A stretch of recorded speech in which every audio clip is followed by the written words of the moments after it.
Na. Boom! Alright mga boss. Okay, good morning. Good morning mga boss. Yan. So, marami na agad tayong nakapinang gagawin dito, no? Okay, meron tayong bisita mga boss. Naku po, Diyos ko, napakalayo na itong NMAX na to. Yan. Carmona, Cavite mga boss. Galing pa ng Carmona, Cavite. Siyempre, ang papagawa ni boss, napapanood niyo lang tayo sa mga vlog natin, no?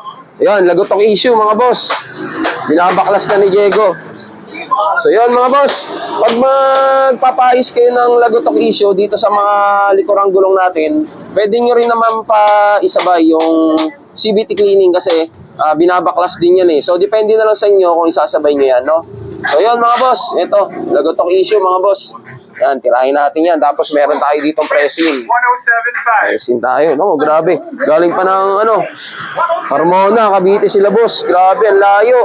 Grabe, maraming salamat sa pagtitiwala sa Earl Touring Garage, no, boss. Alright, so yan. Tirahin natin to. Papakita ko sa inyo mamaya kung ano yung pinipress natin, mga boss. Alright. So yan, mga boss. Update tayo, no? Eto na. Pe-press na natin yung, gearings sa lagotong issue, mga boss. Yan. Na. Boom! Alright mga boss. Ito lang ang kadalasan dahilan kung bakit naglalagotok dito sa NMAX, Aerox, M3 at kung ano-ano pang Yamaha motorcycle. Alright?